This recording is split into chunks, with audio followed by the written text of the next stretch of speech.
Bus வண்டி என்பது எமது நாட்டின் சாதாரண மக்களின் வாழ்க்கையோடு நெருங்கிய போக்குவரத்து ஊடகமாகும். எனினும் சில பஸ் வண்டிகளின் சாரதிகள் பஸ் வண்டியை செலுத்தும் போது நடந்து கொள்ளும் விதத்தில் காணப்படும் குறைபாடுகளால் பஸ் வண்டி சாரதிகளுக்கும் மக்களுக்கும் இடையில் இன்று கருத்து மோதல்கள் உருவாகியுள்ளது.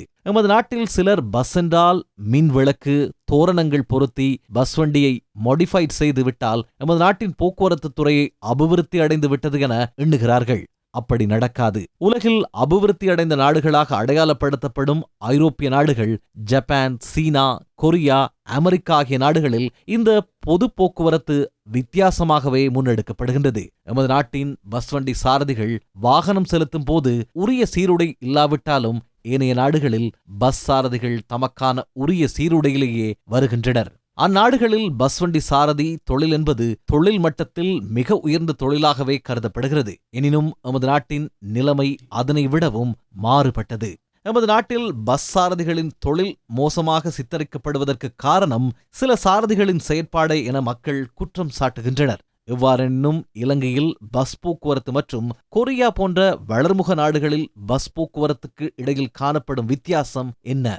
அதேபோல் தென்கொரியா போன்ற வளர்முக நாடுகளில் பஸ் வண்டி சாரதிகள் வாகனத்தை செலுத்தும் போது ஒருபோதும் வீதி சட்டங்களை மீறுவதில்லை. அவர்கள் பஸ் வண்டியை செலுத்துவது பண நோக்கத்தை அடிப்படையாக வைத்து அல்ல, உண்மையிலேயே மக்களுக்கு சேவையை வழங்கும் நோக்கிலும் அவர்கள் செயற்படுகின்றனர். அவ்வாறான நாடுகளில் எமது நாட்டைப் போன்று வீதியில் பஸ்களுக்கிடையில் போட்டிகள் இல்லை. அதேபோன்று அரசாங்கம் ஏதேனும் அறிவுறுத்தலை வழங்கினால் அதற்கு எதிராக எதிர்ப்பும் இடம்பெறாது. அவை அனைத்தும் சட்டத்தினூடாக மாத்திரமே கட்டியெழுப்பப்படவில்லை.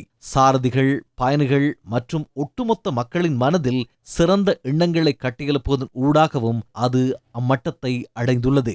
பஸ்ஸை சுற்றி ஆயிரக்கணக்கான மின் விளக்குகள் ஒளிரவிடப்படுவதால் நாட்டின் பொது போக்குவரத்து துறை வளர்ச்சி அடைவதில்லை. பஸ்ஸை பல்வேறு விதமாக மாடிஃபைட் செய்து உதிரிப்பாகங்களை பொருத்துவதன் ஊடாக சிறந்த போக்குவரத்து சேவையை நாட்டுக்குள் உருவாக்க முடியாது.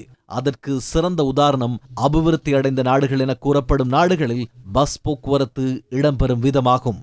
அதேபோல் இலங்கைக்குள்ளும் சிறந்த பொது போக்குவரத்து சேவையை உருவாக்குவதற்கு அதனோடு தொடர்புடைய சகல தரப்பினரதும் சிந்தனையில் நல்ல மாற்றம் ஏற்பட வேண்டும்.